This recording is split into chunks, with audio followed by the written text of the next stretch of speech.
Perhatian, konten ini mengandung konsep esensi ilahiyah yang membutuhkan aspek pemahaman mendalam, yang kemungkinan hanya dapat diakses dengan keterbukaan hati dan pikiran, untuk mencapai tingkat pencerahan dan kesadaran yang lebih tinggi.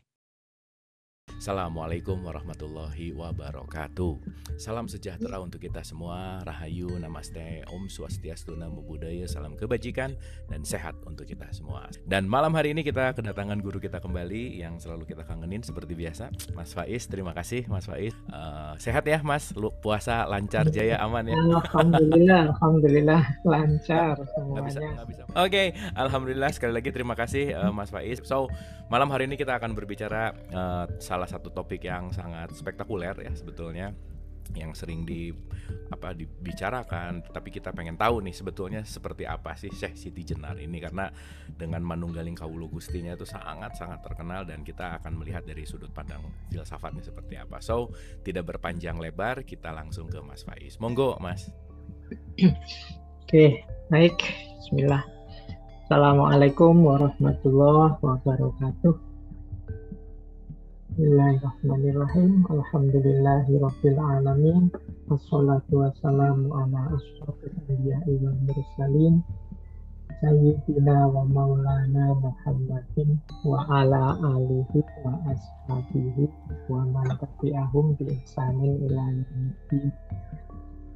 Amma ba'du. Bapak Ibu, teman-teman semua, khususnya Mas Abu Marlo yang tetap semangat. Pokoknya tiap hari tidak semangat ini, harus semangatnya biar nular. Ya, biar nular ini ke kita. Karena biasanya apalagi puasa-puasa gini, habis buka, habis tarawih itu bawaannya mesti agak ngantuk-ngantuk gimana gitu biasanya. Ya, tidurnya orang puasa itu ibadah, tapi belajarnya jauh lebih bernilai ibadah lagi. Nah, itu penting, itu harus diulang-ulang ya. Jangan tidur terus. Jadi pasti nilainya lebih tinggi daripada hanya tidur. Baik, Bapak Ibu, teman-teman, ini malam hari ini tema kita luar biasa. Kita membahas seorang sufi wali besar yang turut menyebarkan Islam di tanah Jawa.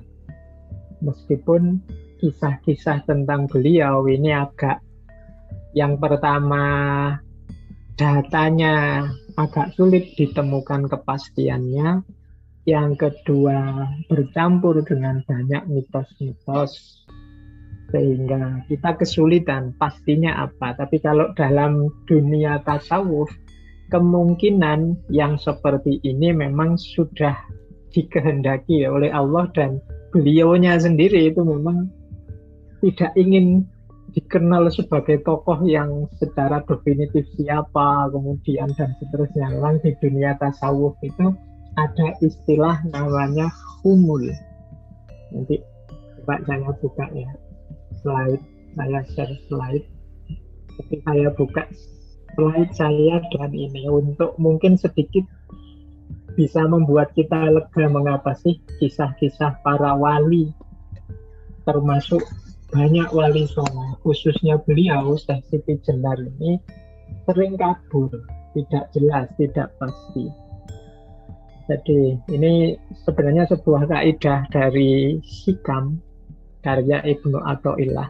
Jadi ada kaidah di dunia tasawuf itu, fan wujudaka fi ardil humul pamana bata mimma lam yukfan lam yatimma nakajud. Jadi semayamkan wujudmu dalam bumi ketersembunyian. Jadi karena yang pertama, dunia kewalian itu memang dunia yang tersembunyi. Jadi bukan dunia yang mudah begitu saja kita bongkar, kita ketahui isinya. Makanya teman-teman mungkin sering mendengarkan istilah layak riful wali ilal wali.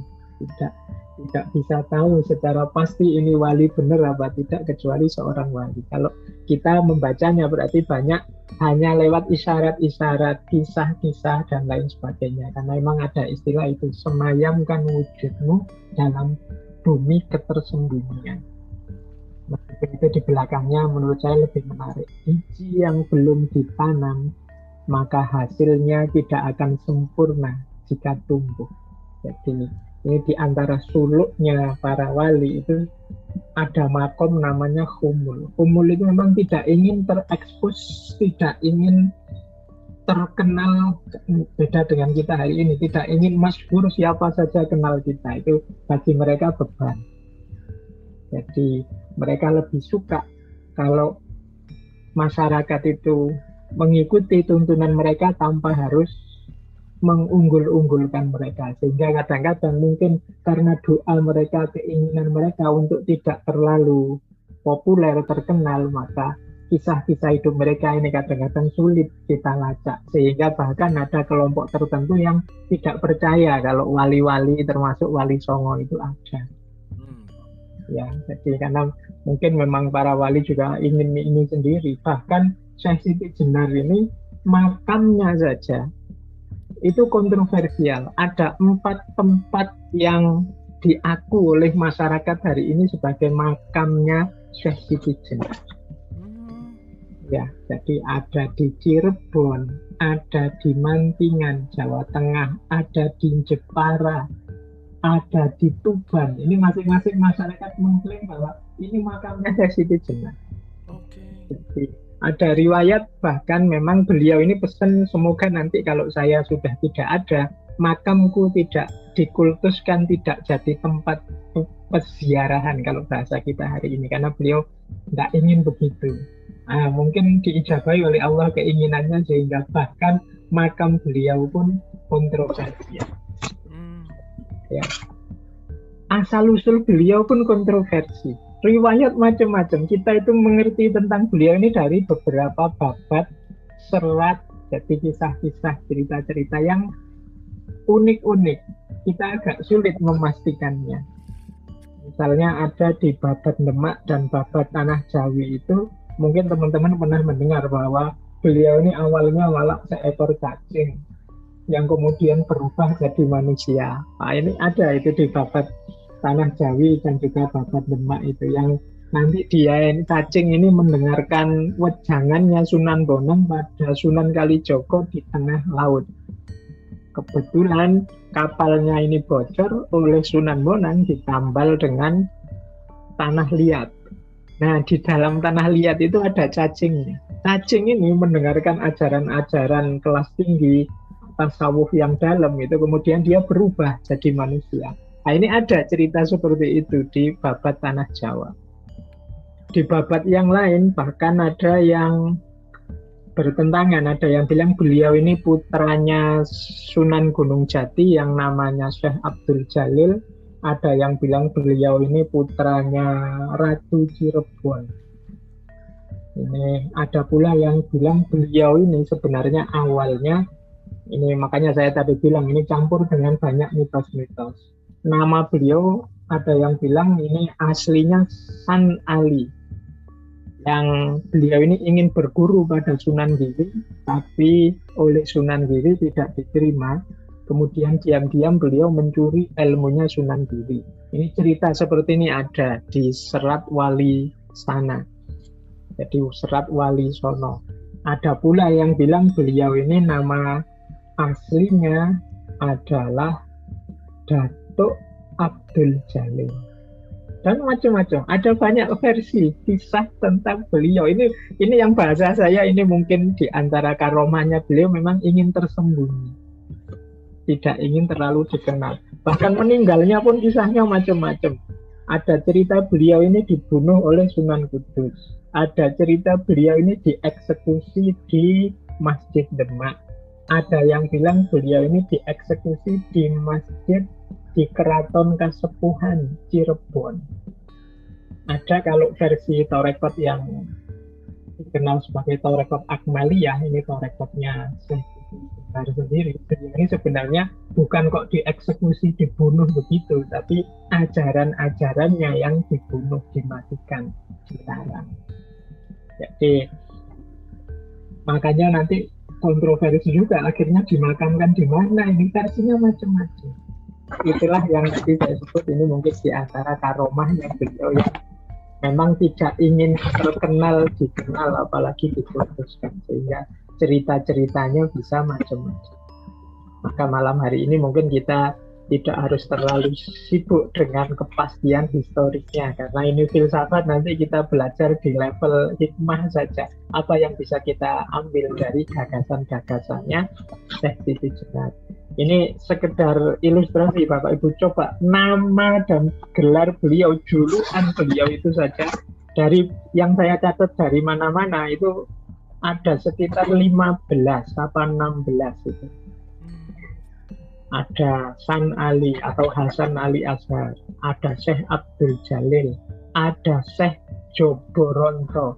Ini saat beliau nama yang dikenal di Malaka, di Palembang. Ada Prabu Satmoto, ini murid-muridnya.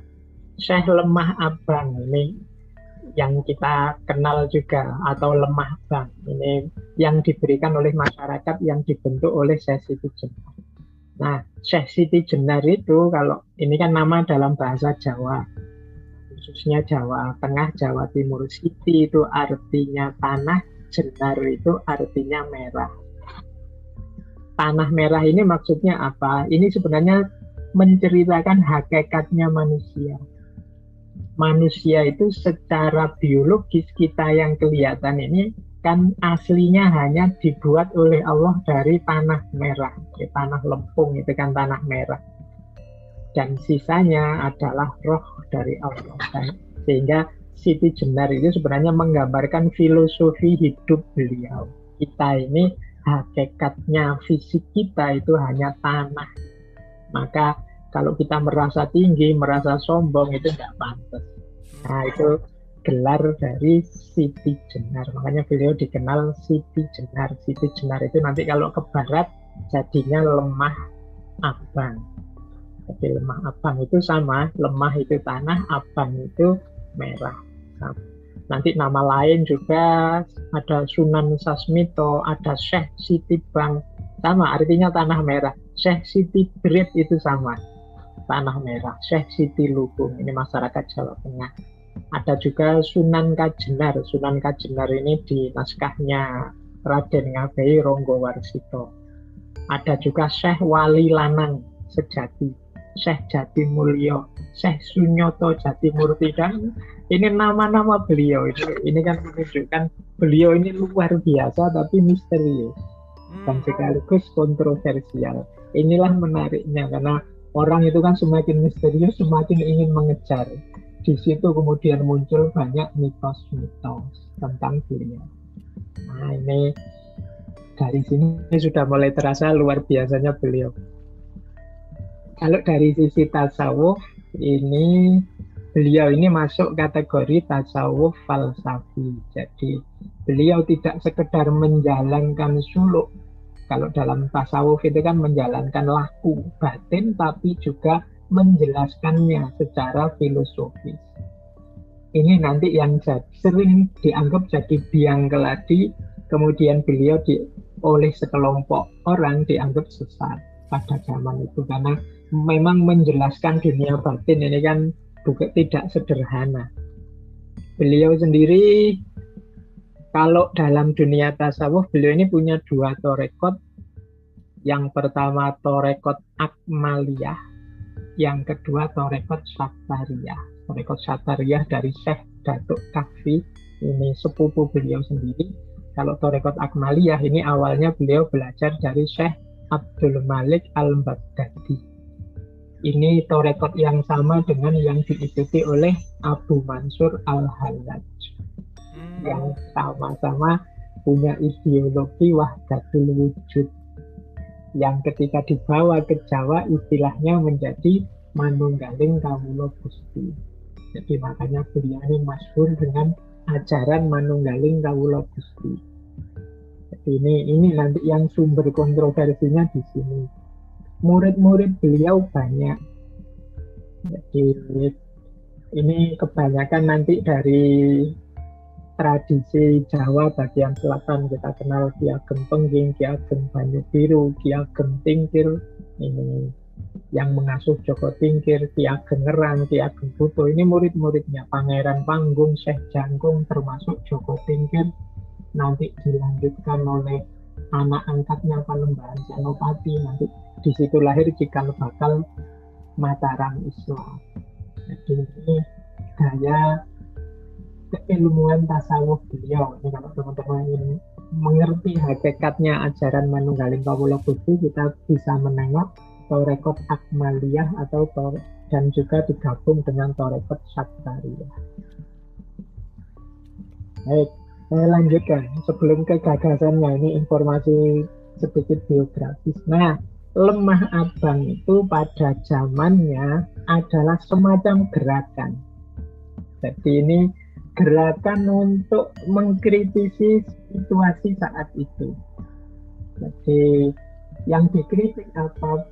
Feodalisme model kerajaan.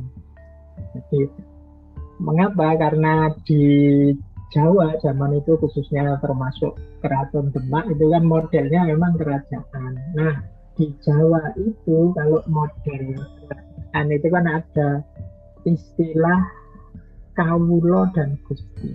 Kelompok gusti itu kelompok yang ada di keraton. Jadi kelompok raja dan para bangsawan ini kelompok gusti. Sementara rakyat biasa ini kelompok kawulo. Kawulo ini dia tidak punya hak milik. Semua yang ada di kerajaan itu ya punyanya raja. Jadi zaman itu posisinya begitu. Maka di antara dakwahnya Syekh Siti Jenar itu membangun kampung-kampung yang nanti dikenal sebagai Lemah Abang. Jadi muncul komunitas-komunitas. Banyak di mana-mana, itu di catatan saya ada di Tangerang, Banten, Bekasi, Karawang, Indramayu, Cirebon, Brebes, Pekalongan, itu pakai istilah Lemah Abang daerahnya. Ya, betul. Iya, jadi nanti di Wonogiri, Magetan, Pasuruan, Banyuwangi juga ada Lemah Abang. Di Bangkalan ada Tanah Mirah. Di Jakarta ada yang kemarin rame itu ya, Tanah Abang. Nah itu juga kemungkinan sentra-sentra pusat-pusat yang dibentuk oleh Syekh Siti Jenar. Kelompok ini nanti yang kemudian kita sebut nantinya belakangan disebut kelompok abangan. Jadi kalau teman-teman pernah belajar tentang Islam di Indonesia, kemudian Islam itu ada santri, ada priayi, ada abangan. Nah, kelompok abangan ini disematkan pada kampung-kampung yang dibentuk oleh Syekh Siti Jenar ini. Oh gitu. Ya, jadi awalnya ke situ. Dan mereka ini dianggap Islamnya kurang serius dibandingkan yang kelompok santri. Karena mereka mengikuti ajaran-ajaran Syekh Siti Jenar yang memang tidak terlalu suka dengan formalisme beragama.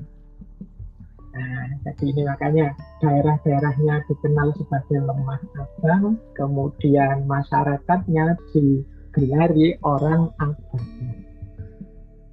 Nah, jadi asal-usulnya begitu sebenarnya. Nah, nanti sebenarnya yang dikritik itu ideologi. Zaman itu namanya Bhagavatisme. Bhagavatisme itu memang sejak lama ada bahwa raja atau sultan itu adalah pengejawantahan Tuhan. Jadi makanya gelarnya sultan-sultan itu kan ngeri-ngeri. Sayyidin, Panotogomo, Khalifatullah, terus jadi dia ini sangat luar biasa, semacam pengejawantahan Tuhan. Nah, sehingga jaraknya sangat jauh dengan para kawulo, yang kawulo ini kawulo kecil yang mereka harus disembah. Jadi makanya ada istilah susuhunan. Susuhunan itu kan tempat untuk dia harus disembah. Susuhunan itu susunan jari-jari untuk menyembah. Makanya dikenal Sultan Jawa zaman itu dipanggil Susuhunan yang nanti disingkat jadi Sunan. Nah, inilah nanti yang digugat oleh Syekh Siti Jenar dengan kendaraan Manunggaling Kawula Gusti. Secara politik, kalau sudah Manunggal Kawula Gusti ini politiknya belum tasawuf teologinya, berarti nanti ya Kawula dengan Gusti itu setara. Jadi mereka itu sama-sama manusianya, sama-sama ada di level yang sama.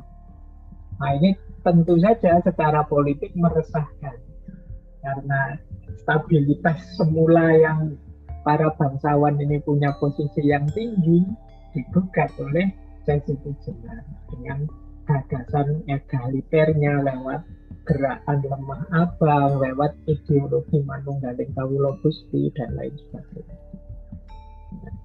Jadi bahkan nanti, kalau ini lanjutannya versi yang berbeda, dan kok kemudian lebih populer eksekusinya Siti Jenar di tangan para wali ini. Jadi ada versi begini, bahwa pada saat itu kisah dieksekusinya Siti Jenar ini dipakai oleh Sultan Agung ketika beliau sedang konflik berperang melawan keturunan Wali Songo, termasuk perang melawan Giri. Nah, kisah eksekusinya Siti Jenar ini diungkap untuk apa, Pak? Menjatuhkan martabat atau nilai para Wali Songo yang lain, bahwa mereka itu dulunya sudah zalim pada Siti Jenar.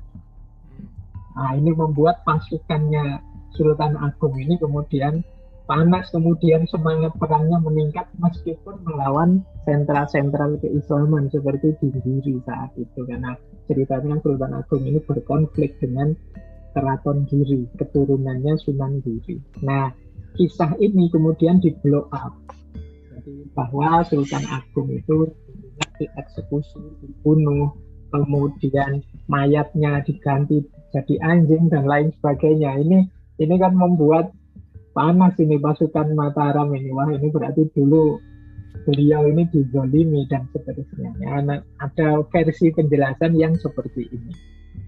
Jadi ada versi juga yang menjelaskan sebenarnya tidak ada konflik sampai eksekusi, sampai hukuman mati. Yang ada memang perbedaan ajaran, perbedaan cara dakwah sebenarnya. Bahkan beberapa Wali Songo itu ajarannya mirip dengan Siti Jenar.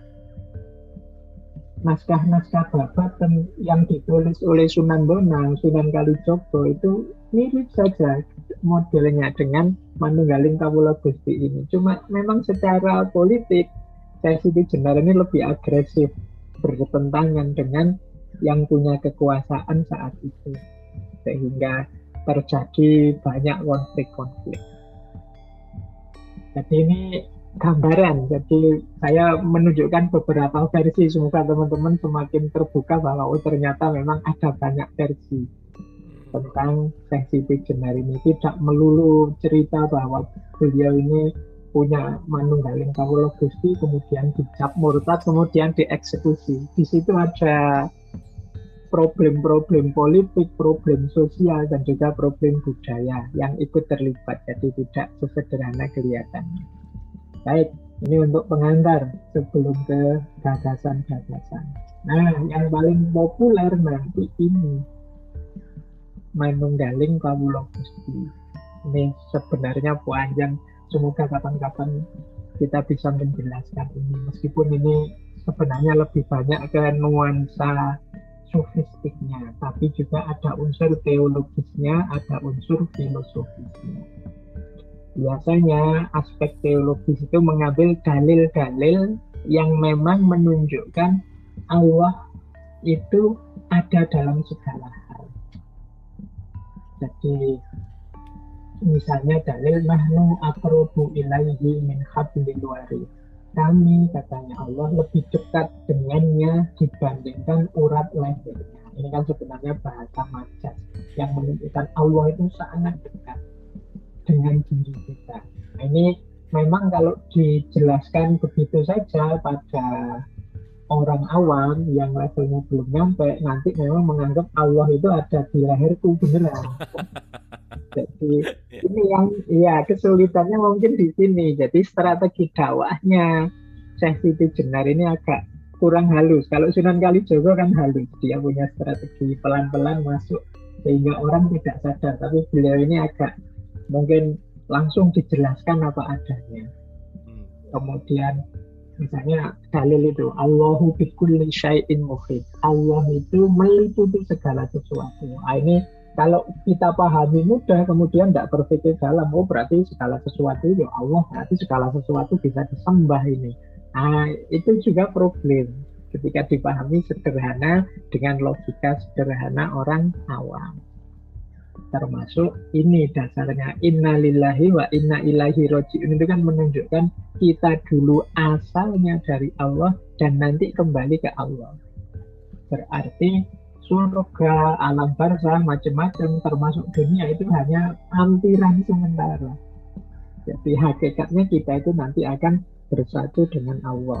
Nah, itu dalil-dalil teologis ini biasanya dipakai dalam menjelaskan manunggaling kawula Gusti. Kemudian yang filosofis ini juga banyak. Misalnya begini, ada uraian satu-satunya wujud yang ada itu hanya Allah. Kalau kita kan mungkin ada itu ada kita itu dipinjami oleh Allah. Kalau Allah tidak mengizinkan kita ada, ya tidak ada. Kita yang mungkin wujud. Dulu kita tidak ada, sekarang dipinjami oleh Allah keberadaan sehingga ada, nanti kita tidak ada lagi. Berarti hakikat diri kita itu pinjaman dari Allah. Berarti kita itu tidak sejati. Jadi ini logika wajibul wujud, mungkinul wujud. Kalau dalam dunia tasawuf sering diilustrasikan kita ini hanya bayangan.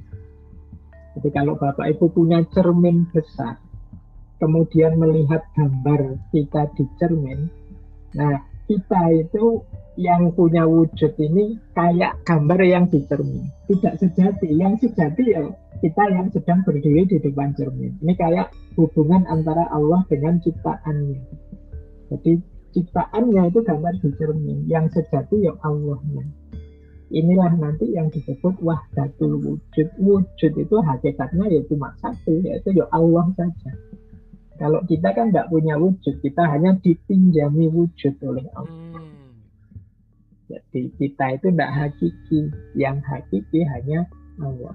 Nah, ini penjelasan filosofis yang cuma kayak yang seperti ini kan tidak mudah untuk dijelaskan pada yang awal. Jadi wujud kita itu wujud yang bayangan saja, pinjaman saja. Kemudian juga ada pandangan dalam manunggaling kawula Gusti, berarti segala sesuatu itu ada unsur Allahnya, manifestasi dari Allah, baik jalaliyah maupun jamaliyah. Jalaliyah itu keagungannya, jamaliyah itu keindahannya. Kita melihat apapun, rasakan di situ kehadirannya Allah. Melihat gunung yang meletus, itu berarti gunung sedang menunjukkan jalaliyahnya Allah, kemahakuasaannya Allah. Betapa gunung meletus itu kelihatan gagah, kita tidak ada apa-apanya. Atau gunung yang pagi hari sunrise dalam keadaan sangat indah. Kita yang pas lagi puncak bisa melihat indahnya matahari dari atas gunung. Tapi gunung saat itu sedang memanifestasikan jamaliyahnya Allah, keindahannya Allah. Jadi dalam segala hal itu ada jalaliyah, ada jamaliyahnya. Rasakan hadirnya Allah di sana. Ketika kita ada pandemi seperti ini misalnya, kita kan sibuk membaca virusnya. Kalau orang sufi membaca, di situ ada jalaliyahnya Allah. Betapa dahsyatnya Allah, kuasanya Allah. Virus yang sekecil itu saja bisa memporak-porandakan manusia hampir 2 tahun ini. Nah, itu kan betapa kuasanya Allah untuk menghancurkan kita, tidak repot-repot, cuma dikirim virus namanya corona yang sangat kecil. Sama kayak dulu ceritanya Raja Namrud zaman Nabi Ibrahim itu, raja yang begitu kuasa, begitu perkasa, akhirnya meninggalnya hanya karena nyamuk. Jadi seekor nyamuk yang masuk ke dalam hidungnya kemudian merusak organ dalam sampai dia meninggal. Raja Namrud yang berkuasa itu meninggal hanya karena nyamuk. Nah, itu menunjukkan jalaliyahnya Allah.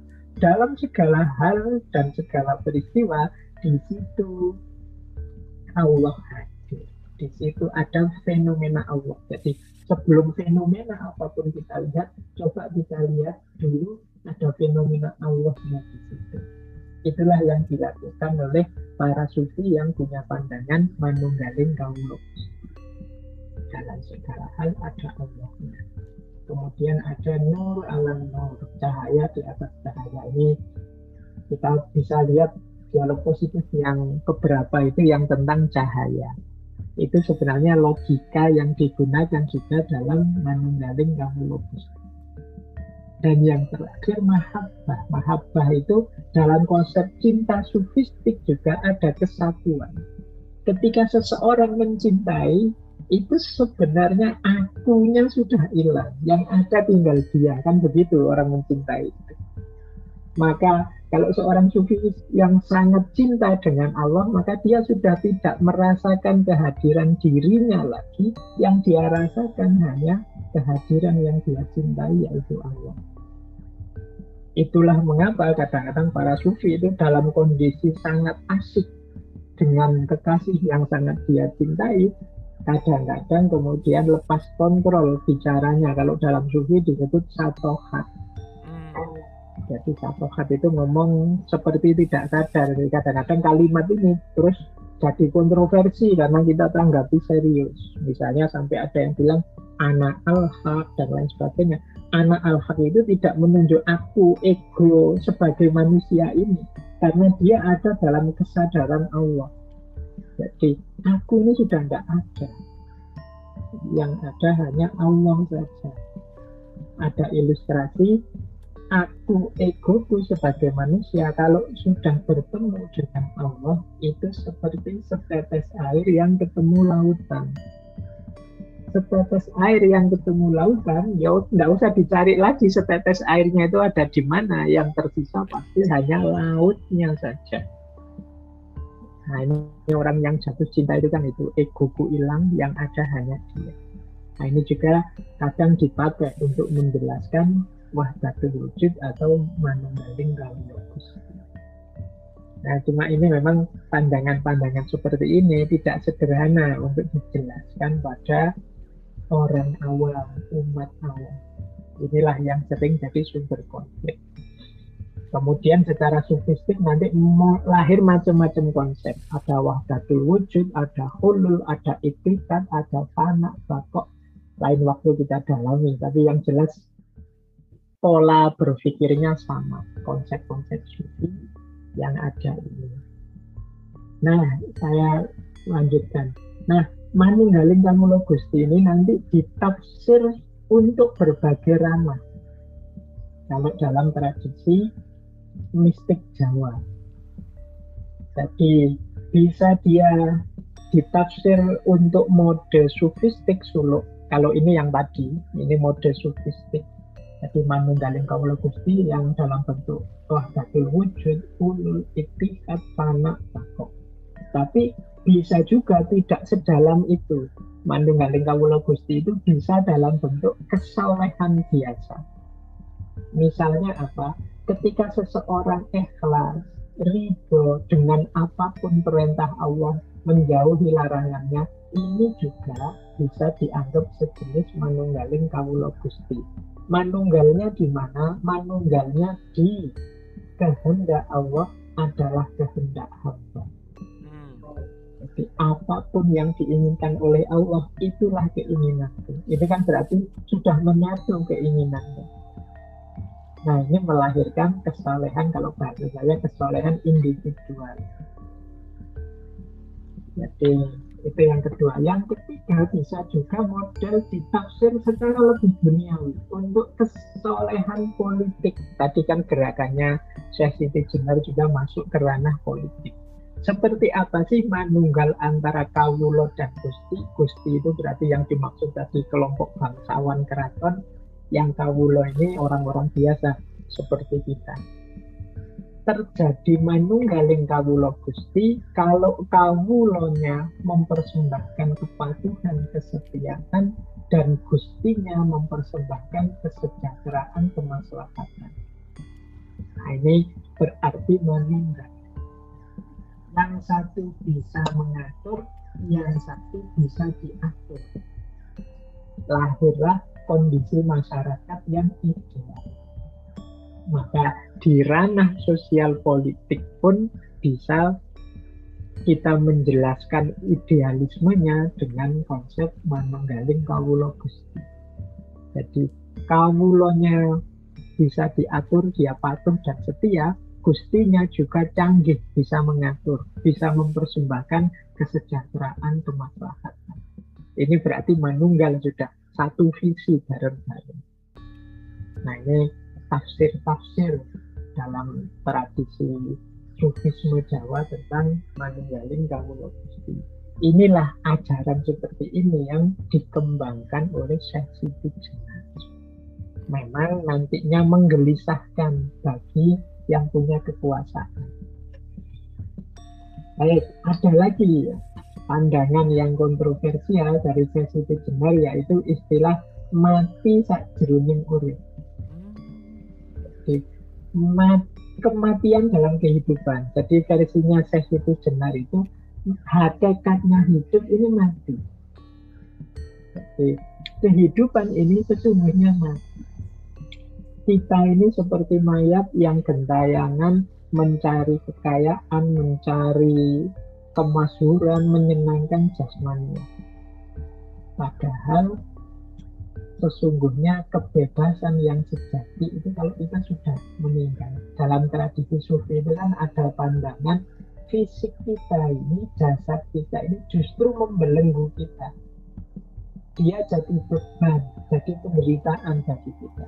Karena ada fisik ini loh, kita akhirnya capek harus mencari makan, harus mencari rumah untuk ditinggali, harus, ini kan dianggap belenggu. Jadi lahir banyak kerepotan-kerepotan. Padahal kalau kita terbebaskan dari segala macam belenggu ini, kita bisa langsung menuju Allah. Jadi kita ini hidup ini hakikatnya seperti orang mati. Justru nanti kalau kita sudah mati, di situ ada kehidupan yang sejati. Jadi hidup kita saat ini belum sejati. Kita ini sama-sama orang yang dipengaruhi oleh jasad.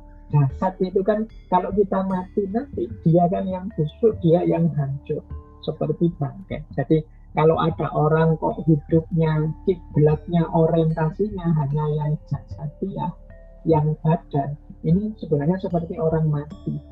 Jadi orientasinya pada hal-hal yang sifatnya mati.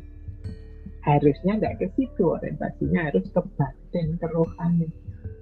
Makanya kata Syekh Siti Jenar, kalau bisa kita mati sakjroning urip. Mati sakjroning urip itu saat hidup ini perlakukanlah kita kayak orang mati. Orang mati itu kan nggak peduli lagi dengan jasad kita.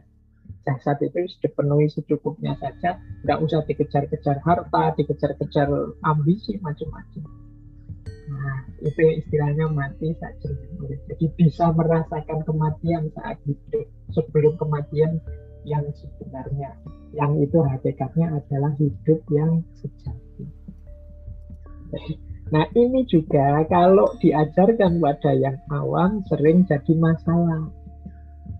Bagi orang-orang tertentu yang nekat kemudian berarti hidup ini tidak penting. Jadi berarti hidup ini tidak ada artinya. Bahkan bagi orang-orang nakal tertentu zaman itu kemudian jadi alasan untuk melakukan kejahatan, melakukan hal-hal yang mungkin meresikokan nyawanya, mungkin ngerampok, mungkin begal, menyusahkan orang lain karena dia menganggap dunia ini tidak penting, mati juga tidak apa-apa, malah bebas. Nah, pandangan ini yang ketika masuk tidak pada tempatnya sering jadi masalah. Oke, baik, saya lanjutkan. Nah, ini saya ambil satu fragmen dari Babat Demak. Jadi jawabannya Siti Jenar ketika dipanggil oleh Sultan Demak dengan mengutus Sunan Bonang. Katanya Siti Jenar, Bonang, kamu mengundang saya datang di Demak, tapi saya malas untuk datang. Karena saya merasa tidak di bawah atau diperintah siapapun kecuali oleh hati saya. Perintah hati itulah yang saya turuti. Selain itu tidak ada yang saya patuhi perintahnya. Bukankah kita sesama mayat? Mengapa seseorang memerintah orang lain? Manusia itu sama satu dengan yang lain. Sama-sama tidak tahu siapa yang sukma, yang sejati itu. Yang disembah hanya namanya. Jadi sama-sama tidak paham kok merasa lebih tinggi, merasa sombong, merasa lebih berkuasa. Ini sebenarnya kisah ini masyhur sekali ketika Syekh Siti Jenar dipanggil berkali-kali ke istana tidak datang. Sebenarnya ya alasan utamanya ini. Dia merasa siapa dia yang manggil-manggil aku. Kita ini levelnya setara. Kalau dalam kisah-kisah sufi itu sebenarnya terbalik. Para raja, para sultan lah yang biasanya mengunjungi para sufi untuk belajar. Nah, dalam kasusnya Siti Jenar ini kebalik. Sultannya bolak-balik memanggil Syekh Siti Jenar. Ya tentu saja beliau tidak mau karena siapa yang butuh, siapa yang perlu. Jadi logikanya begitu. Itu meskipun kemudian mengundang murkanya sultan sampai beliau divonis bersalah, dikejar-kejar, dan murid-muridnya hampir semua dieksekusi. Termasuk kisahnya beliau sendiri. Ini ajaran kesetaraan karena beliau tadi lewat anak abangnya. Nah baik, saya cuplikkan sedikit-sedikit ajaran-ajaran beliau. Sebenarnya masih panjang dan luas. Nah ini yang populer sekali dari Syekh Siti Jenar itu ajaran tentang syasyahidan. Syasyahidan itu syahadat. Jadi, kalau versinya Syekh Siti Jenar, syahadat itu tidak sekedar ucapan di mulut atau ikrar, tapi adalah kesaksian. Kesaksian itu ya nggak bisa sekali jadi. Dia harus hidup dalam day-to-day keseharian kita. Jadi antara kata-kata, pikiran, perbuatan, rasa di hati ini harus nyambung. Yang syahadat tidak hanya harus mulutnya, tapi juga pikirannya, tapi juga hatinya, tapi juga perbuatannya, kelakuannya, dan seterusnya. Jadi tidak hanya mengucapkan syahadat, tapi menghidupkan syahadat dalam keseharian. Nah ini ajaran ini nanti dikenal sebagai syasyahidan. Jadi syahadat itu mewarnai setiap sel saraf tubuh kita. Mungkin ilustrasinya begini, ada kisah masyhur sekali dari tokoh namanya Syekh Jangkung. Ada yang bilang beliau ini muridnya Sunan Kalijogo, ada yang bilang beliau ini yang muridnya Syekh Siti Jenar. Jadi Syekh Jangkung ini suatu ketika diuji tentang syahadat.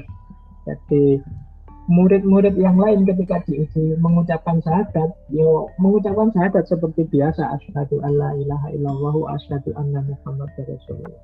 Tapi begitu Syekh Jangkung dapat giliran, begitu saatnya dia harus mengucap syahadat, dia keluar dari ruangan, mencari pohon yang paling tinggi, kemudian menjatuhkan diri.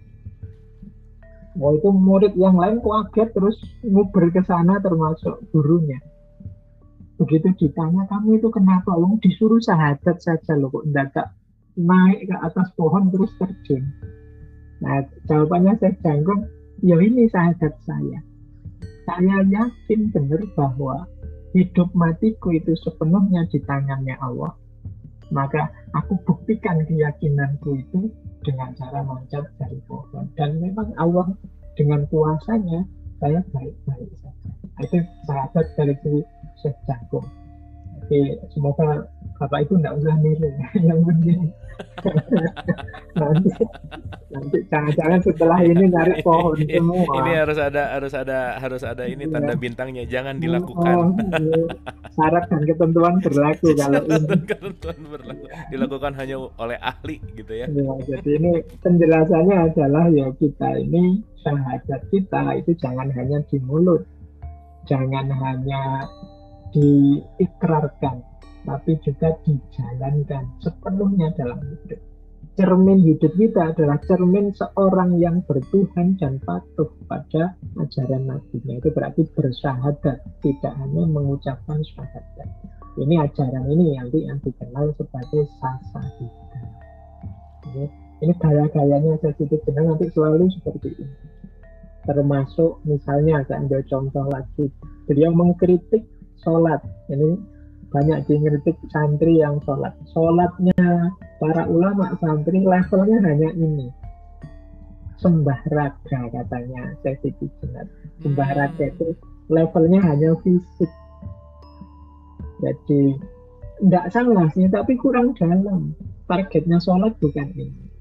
Jadi, ya kalau sembah raga itu bukti ketundukan yang dilihat gerakannya saja. Sucinya ya suci fisik dengan air, dengan wudhu. Isinya patuh, penghambaan, ketundukan, kepatuhan, dan lain sebagainya. Banyak santri dan kiai ulama, kata Siti Jenar, mentoknya hanya di sini. Salah benarnya sholat dilihat hanya di level ini. Sholat syariat tidak salah, tapi kalau hanya sampai level ini belum kena target dan tujuannya sholat. Masih perlu masuk ke level 2, namanya sembah cipta atau sholat torek. Nah, ini dari kata-kata sholat torek. Jadi kalau ini tidak sekedar gerakannya, tapi pemahaman dan pengamalan dari isinya sholat. Jadi misalnya baca Fatihah, ya apakah Fatihah itu sudah benar kita jalankan dalam hidup? Misalnya kita bilang sesungguhnya sholatku, ibadahku, hidup matiku hanya untuk Allah saja. Apakah benar hidup kita itu begitu?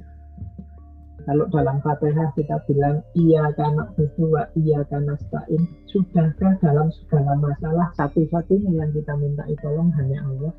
Nah ini jadi isinya sholat itu tidak sekedar bunganya atau sekedar kembang-kembangannya orang sholat, tapi benar kita hidupkan secara nyata dalam kehidupan kita. Menurut Siti Jenar, sholat di level sembah cipta inilah yang mampu tanha anil fahsya wal munkar. Jadi tidak hanya sebagai syarat rukun, tapi juga kandungannya kita hidupkan. Jadi, kalau memang kita isinya misalnya mengagungkan Allah, sudahkah dalam hidup kita secara sebenarnya kita mengagungkan Allah? Nah, inilah sholat yang bisa tanha anil fahsya wal munkar, namanya sembah cipta. Bahkan ada yang lebih dalam dari ini, yaitu sembah rasa. Kalau sembah rasa ini kadang disebut sholat hakikat atau sholat daim. Maksudnya sholat hakikat, sholat daim itu orang yang mampu terus-menerus menghidupkan semangat sholat di setiap detik kehidupannya. Sholat itu kan kesadaran kita sedang berhadapan dengan Allah, kita sedang secara sejati bermunajat dengan Allah, khusyuk batin kita menghadap Allah. Nah, sholat daim ini berarti nanti meskipun sholat kita sudah selesai, kita mental kita, jiwa kita selalu ada di level kekhusyukan berhadapan dengan Allah. Ini namanya sholat daim. Orang yang batinnya seperti orang sholat terus, itu namanya daim, itu kan abadan, terus menerus, kontinu. Jadi di level 3 ini ya sudah, setiap detik kehidupan kita itu nilainya seperti orang sholat, merasa di hadapan Allah, merasa menghadap Allah terus menerus. Orang yang seperti ini, kata Siti Jenar ya, hidupnya akan tenang, teguh, tidak ada khawatir, tidak ada was-was menghadapi dunia. Jadi, nah orang yang nggak paham dengan ajaran ini kemudian menyebut, wah Siti Jenar itu sesat karena sholat kok diambil yang bagian khusyuknya saja. Ya, jadi dianggapnya wah sholat kok sing penting eling. Sholat ya ada syaratnya, rukunnya. Padahal mungkin maksudnya Siti Jenar, Syariat iya, tapi lanjutkan ke hakikat, ke torikot sholat torek yang kedua. Itu pun masih bisa lebih dalam lagi, sholat daim atau sholat hakikat. Jangan hanya sembah raga, tapi juga sembah cipta. Alhamdulillah kalau nyampe sembah rasa. Nah ini kan ketika orang salah paham, kemudian dianggapnya, wah ini kayak sholatnya orang kejawen, ini hanya ilmu saja, batin saja, lahirnya enggak. Nah, itu kesalahpahaman semacam itu yang sering kemudian jadi kontroversi, kemudian menyesat-nyesatkan dan lain sebagainya. Baik, waktunya sudah jam 9, ini asik saya ngomong. Masih ada waktu kalau sudah monggo kita ya. Karena masih panjang ini acaranya. 5 menit lagi boleh Mas Faiz, masih asik soalnya. Silakan 5 menit lagi boleh Mas Faiz. 5 menit lagi tak tambah, ngomong kita sedang puasa. Oke, asik. Ya, asik. Jadi puasa menurut Syekh Siti Jenar adalah puasa yang definisinya bukan sekedar kita ini kan puasa, kritiknya Syekh Siti Jenar, puasa kita itu puasa yang mengatur ulang waktu makan. Jadi sebenarnya makan kita itu kuantitasnya sama dengan waktu tidak puasa, cuma timingnya saja berubah. Nah kata Syekh Siti Jenar, puasa itu harusnya ngelakoni weteng kudu luwe. Ngelakoni weteng kudu luwe itu membiasakan diri lapar. Maksudnya apa? Membiasakan diri lapar itu adalah melatih diri kita untuk terkendali, melatih kita untuk mengendalikan hawa nafsu. Jadi tidak sekedar menahan lapar. Kalau menahan lapar ya biasanya nanti begitu maghrib kita lampiaskan balas dendam lapar kita. Tapi tidak, ngelakoni weteng kudu luwe itu memang kita melatih diri kita untuk lapar. Melatih diri untuk lapar itu definisinya adalah melatih diri kita mengendalikan hawa nafsu. Nah, buahnya apa? Ya buahnya adalah pada akhirnya setelah kita mampu mengendalikan hawa nafsu, kita akan fokus pada Allah saja. Jadi puasa melatih kita menahan diri kita sebagai manusia dan memilih Allah. Jadi puasa itu memikis watak zalim, tidak adil, egois, ingin menang sendiri dan lain sebagainya. Jadi ketika kita puasa secara hakiki, ini kata Syekh Siti Jenar, kita akan sadar bahwa puasa itu sebenarnya anugerah dari Allah, bukan ujian, bukan cobaan, juga bukan hukuman dari Allah, bukan sesuatu yang berat. Justru ini anugerah. Jadi melatih, ini kalau bahasanya Syekh Siti Jenar, puasa itu ngelakoni weteng kudu. Jadi ngelakoni weteng kudu tidak sekedar menahan lapar, tapi membiasakan diri untuk lapar. Kalau sudah membiasakan diri berarti nggak ada momen balas dendam, nggak ada momen karena kemarin 1 Ramadan saya menahan lapar terus, Idul Fitri saatnya perayaan. Nggak, panennya bukan itu, panennya itu berarti sekarang saya terlatih kalau nggak terlalu banyak makan, kalau harus mengekang hawa nafsu untuk fokus pada Allah saja. Itulah buahnya puasa. Baik, saya kira itu biar tidak terlalu panjang gagasan-gagasan dari Syekh Siti Jenar.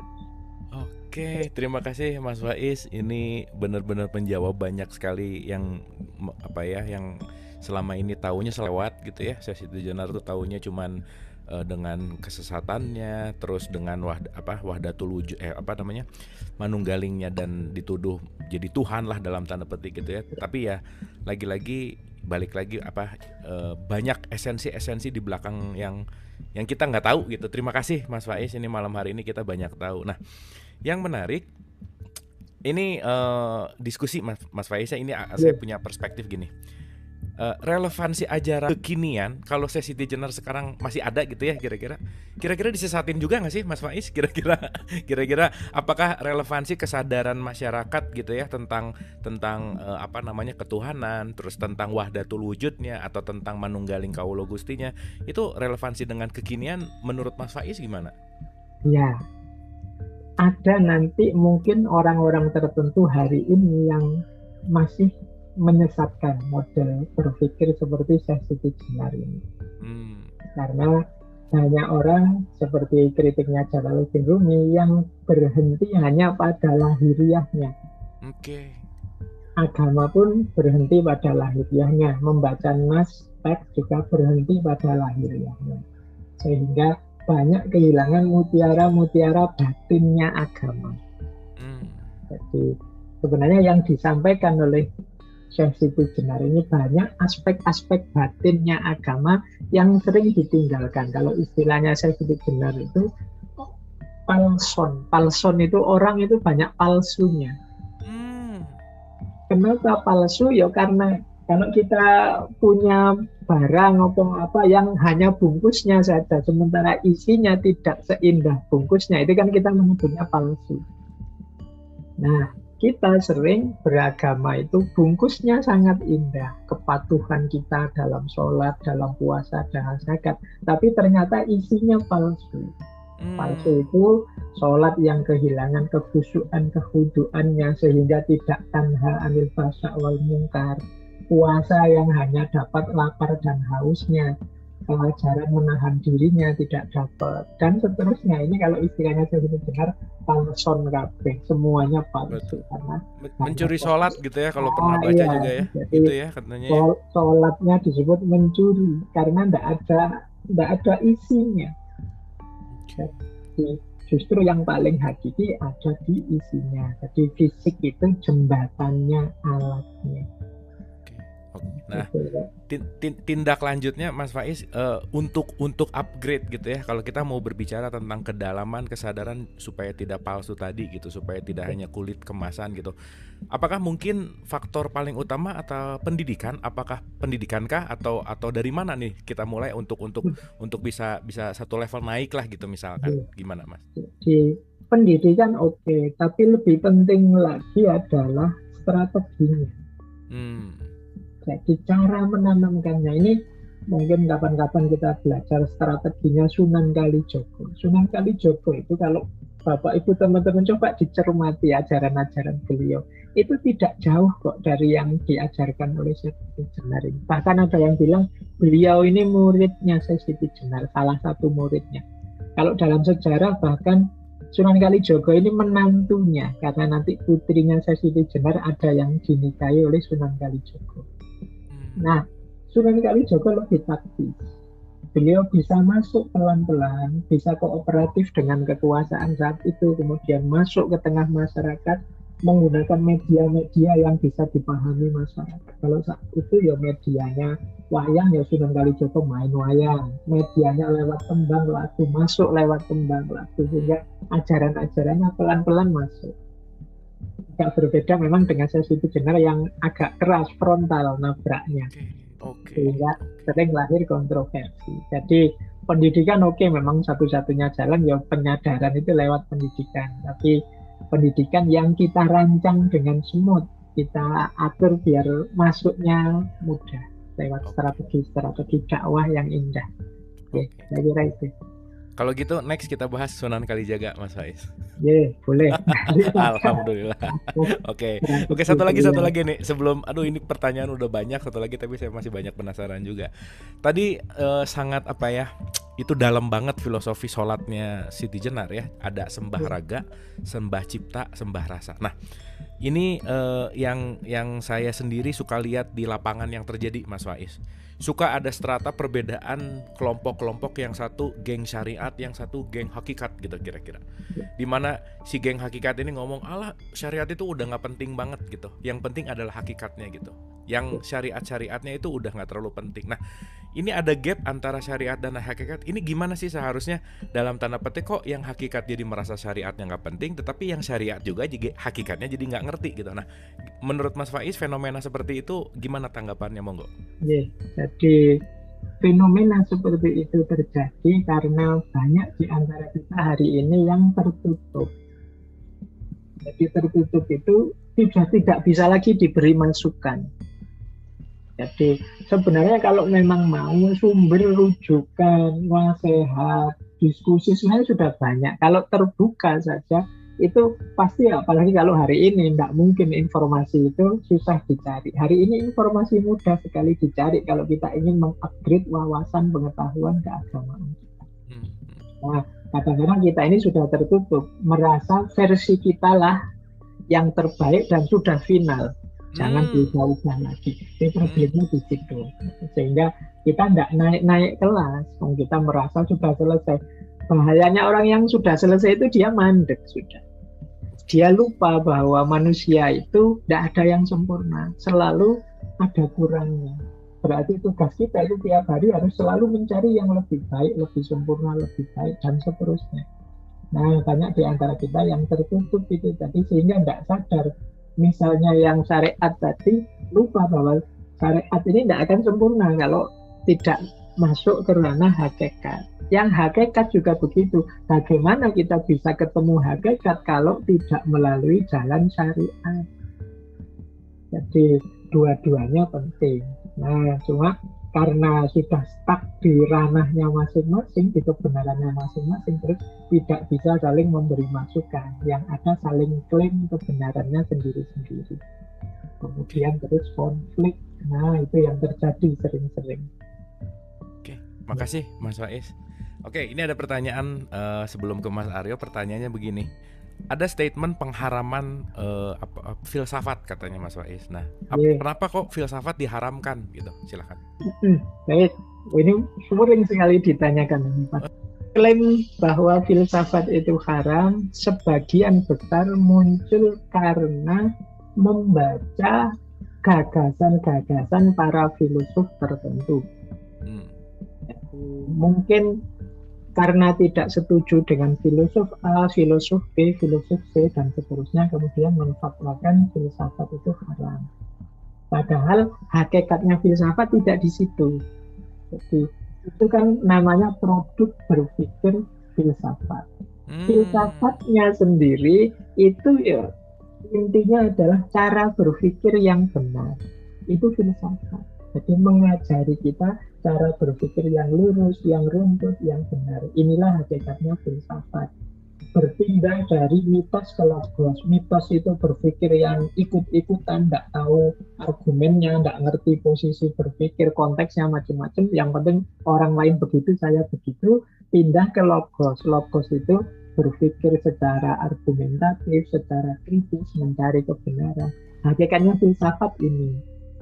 Nah, kemudian orang sering rancu dengan produk-produk berpikir filsafat. Kalau produknya silahkan saja, Bapak itu kan bisa setuju, bisa tidak setuju. Itu setiap ilmu juga begitu. Kita belajar fikih pun setuju mazhab ini, tidak setuju mazhab ini, tidak apa-apa. Bukan berarti kemudian fikihnya kita anggap sesat, kita tidak mau fikih. Jadi kadang-kadang melesetnya di situ.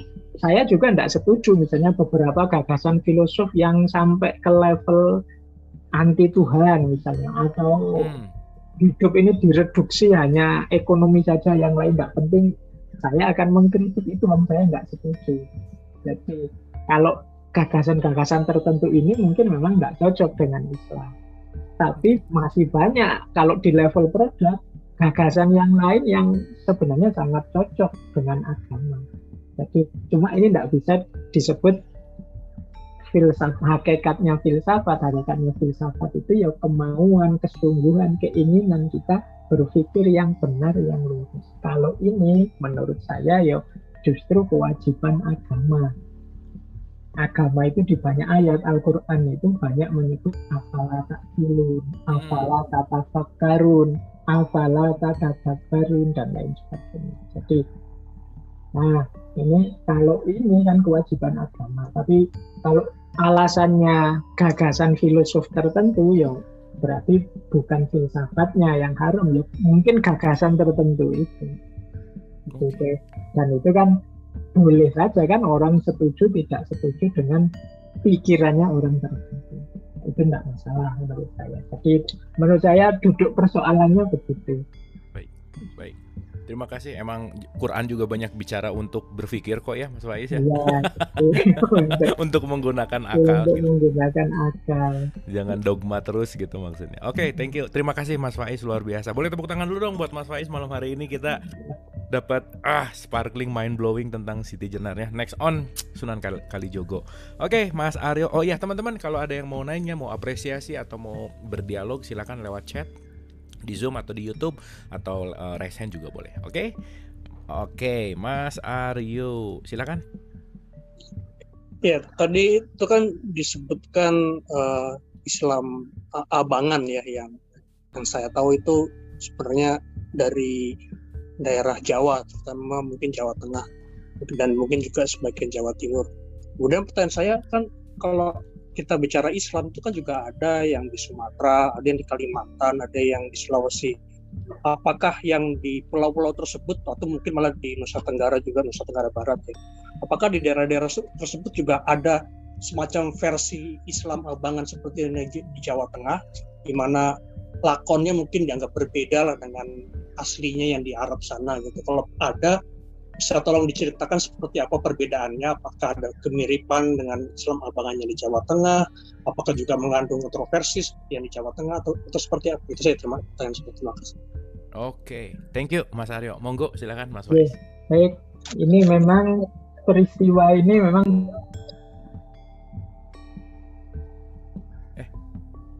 Mas Faiz, maaf, saya salah pencet mute, sorry Mas Faiz. Sorry, mohon maaf Mas Faiz. Silakan.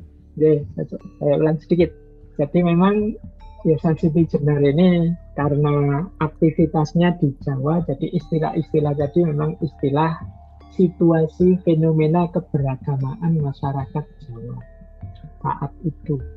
Jadi istilah abangan ini kan populer luar biasa nanti ketika ditulis oleh Clifford Gate, antropolog yang mengklasifikasi di Jawa itu Islam itu ada 3 kelompok, priayi, santri, dan abangan. Jadi di masyarakat juga sudah ada pengistilahan ini, oh kamu orang abangan, kamu orang pian. Ini memang fenomena di Jawa. Di luar Jawa klasifikasi ini tidak populer. Kalau di luar Jawa ya mungkin ada kasus-kasus misalnya antara gerakan yang punya proyek pemurnian Islam kemudian melawan kelompok adat, misalnya di Sumatera. Pada zaman itu ada konflik ini. Jadi kelompok masyarakat yang ingin mempertahankan adat dan tradisi melawan kelompok masyarakat yang ingin memurnikan ajaran Islam. Kemudian terjadi perang, kemudian ditunggangi oleh Belanda dan seterusnya. Jadi konflik-konflik semacam ini ada kalau di luar Jawa. Tapi untuk kasus santri priayi abangan ini memang khas di Jawa. Ini peristiwanya memang peristiwa yang terjadi di Jawa. Jadi kalau di luar Jawa seperti di Sumatera memang ada, kalau dalam kasus seperti Siti Jenar ini ada konflik, bahkan sampai berhubungan dengan eksekusi-eksekusi juga tentang tasawuf yang wujudiyah dengan tasawuf, sebut saja tasawuf akhlaki. Jadi tasawuf yang lebih fokus pada perbaikan moral, perbaikan akhlak, kemudian kekhusyuan dan lain sebagainya, melawan tasawuf yang filosofis ini. Misalnya kasus-kasus Hamzah Fansuri, Abdurrauf As-Singkili melawan Nuruddin Ar-Ramiri. Ini kan kasus-kasus tentang tasawuf yang pro dengan wahdatul wujud dengan yang tidak setuju wahdatul wujud. Biasanya kemudian siapa yang dekat dengan kekuasaan, dialah yang unggul. Sehingga terjadi juga eksekusi-eksekusi. Seperti peristiwa Siti Jenar. Ya sama-sama ramenya sebenarnya. Karena memang ini isu yang sensitif. Kalau sudah masuk ke agama itu kan biasanya emosinya lebih tinggi. Itulah sehingga terjadi aneka ragam konflik bahkan sampai hari ini. Baik, saya kira itu Mas Aryo. Oke. terima kasih Mas Faiz.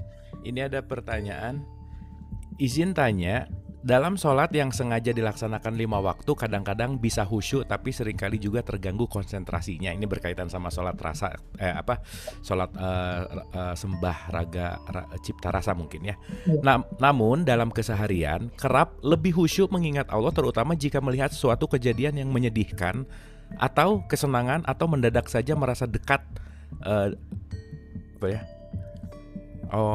dekat nggak hujan nggak angin. Oh ya, ini mungkin ada salah typo gitu ya. Merasa dekat mungkin ya.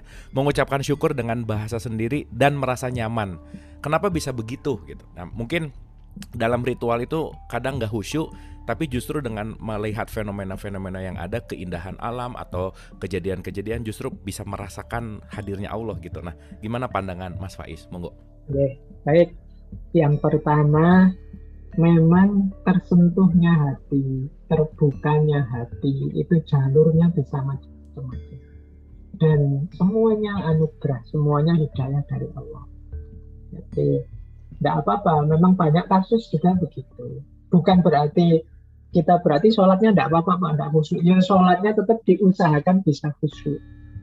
Mungkin Allah membantu kita dengan melembutkan hati kita ketika melihat peristiwa-peristiwa di luar sholat.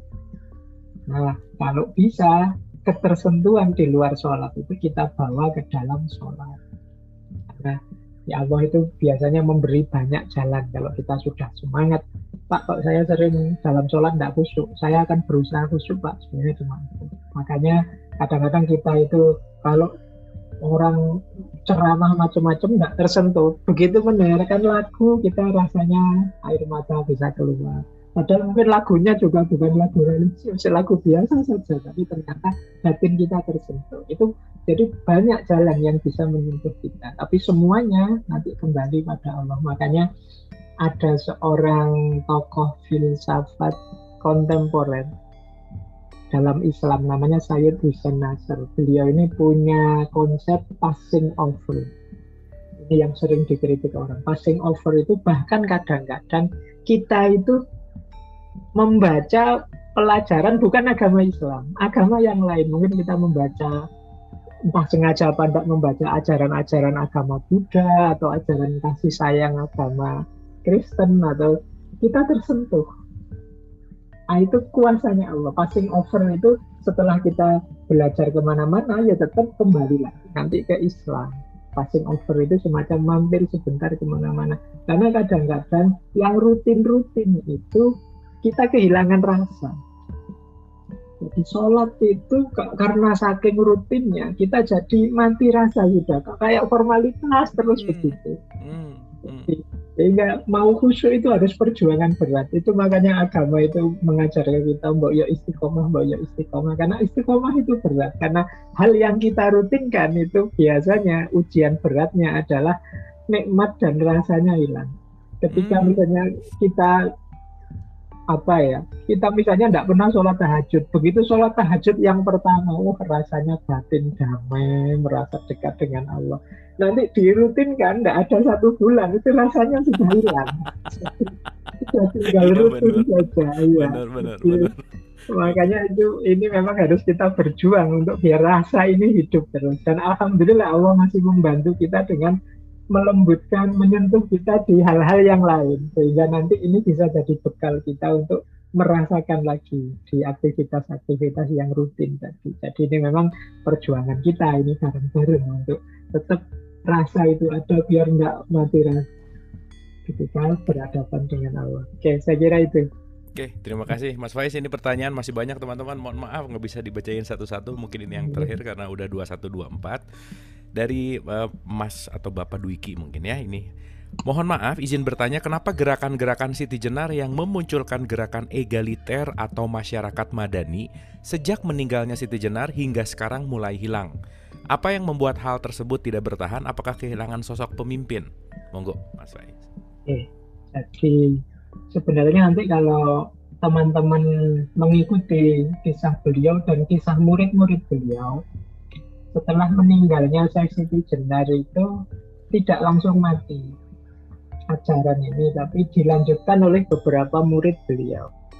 Dan memang jadi traumatik karena hampir semua murid beliau itu nanti dieksekusi karena dianggap menyebarkan ajaran yang sudah dicap oleh negara sebagai ajaran yang membahayakan negara. Jadi nanti ada Sunan Panggung itu ya dieksekusi di atas panggung. Ada Sunan Geseng dieksekusi dengan cara dibakar. Bahkan nanti murid terpercayanya Ki Kebo Kenongo atau Ki Ageng Pengging, ini sebenarnya masih keturunan Raja Majapahit, itu juga tewas dibunuh dengan ya pokoknya dibunuh di rumahnya, sehingga ini sebenarnya orang kedua di antara murid-muridnya Syekh Siti Jenar. Ini nanti yang kemudian orang jadi nggak berani lagi terang-terangan melanjutkan gerakannya Syekh Siti Jenar. Jadi murid-muridnya banyak yang mengalami nasib yang tragis saat itu. Makanya tadi saya bilang ini sebenarnya tidak sesederhana ajaran agama yang sesat atau tidak sesat. Di situ sudah masuk politik, kekuasaan, dan lain-lain ikut bermain. Sehingga banyak yang kemudian cerita-cerita, kisah-kisahnya kemudian jadi kabur. Karena kalau sudah dianggap tidak valid atau terlarang itu kan kemudian data-data penting dan macam-macam itu kemudian juga ikut musnah. Sehingga itu tadi yang saya sebut di awal itu memang masih banyak hal yang misterius. Meskipun jejak-jejaknya kelihatan nyata, paling tidak nama-nama Tanah Abang, nama Lemah Ban itu kan di mana-mana bisa kita temukan. Ini semacam gerakan awal untuk melahirkan egalitarianisme melawan feudalisme zaman itu. Jadi saya kira itu Mas Abu. Terima kasih Mas Faiz, luar biasa malam hari ini. Sekali lagi kami semua mengucapkan terima kasih atas ilmunya, atas pencerahannya, super mind blowing. Yang tadi tanya slide-nya nanti insya Allah abis ini Mas Faiz kirim, nanti kita kirim di grup insya Allah. Terima kasih.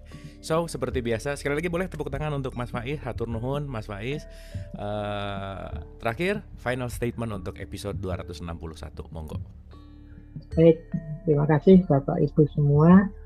Jadi sesi malam hari ini ingin saya tutup dengan satu pandangan dari dunia tasawuf, bahwa dalam dunia tasawuf itu apa yang disebut wali itu seringkali memang tidak kelihatan. Jadi seringkali disembunyikan oleh Allah. Di antara rahasianya adalah semua orang ada baiknya kita perlakukan sebagaimana kita memperlakukan seorang wali. Karena siapa tahu tanpa kita sadari beliau ini wali. Wali itu orang yang disayang oleh Allah. Jadi rahasianya yang pertama adalah yuk kita hormati siapapun, kita hargai siapapun di sekeliling kita. Siapa tahu satu di antara orang-orang sekeliling kita ini wali, meskipun mungkin dia tidak sadar. Jadi orang yang dicintai Allah itu tidak selalu dia sadar bahwa dia ini sedang dicintai oleh Allah. Dan maka kita harus hati-hati, kita hormati, kita hargai siapapun. Apalagi sosok selevel Syekh Siti Jenar ini. Kalau beliau kan sejak dulu juga sudah disebut wali. Maka hari-hari ini saya lihat sering ada wacana-wacana mengkritisi boleh, tidak setuju boleh. Tapi semoga tidak memaci, merendahkan, kemudian tidak menghargai. Jadi karena itu nanti khawatirnya seperti ada sebuah hadis qudsi yang populer sekali. Jadi Allah menyatakan man azani waliyan faqad azantuhu bil harbi. Barang siapa yang menyakiti waliku, maka aku mendeklarasikan perang terhadap orang ini. Nah, khawatirnya begitu. Maka untuk terakhir ini saya ingin memutarkan, yuk kita hargai siapapun, kita hormati siapapun, apalagi sosok selevel Syekh Siti Jenar ini. Siapa tahu juga orang-orang yang ikut dialog positif malam hari ini, satu dua di antaranya adalah walinya Allah. Oke, baik, saya kira itu dari saya untuk malam hari ini. Kurang lebihnya mohon maaf. Wassalamualaikum warahmatullahi wabarakatuh. Waalaikumsalam warahmatullahi wabarakatuh. Luar biasa, boleh tepuk tangan sekali lagi Mas Faiz, terima kasih banyak. Final statementnya jelek banget, itu yang harus benar-benar kita ingat-ingat. Siapa tahu yang kita benci, siapa tahu yang kita tuduh, siapa tahu yang kita jelekan itu justru adalah walinya Allah, dan itu kita harus waspada.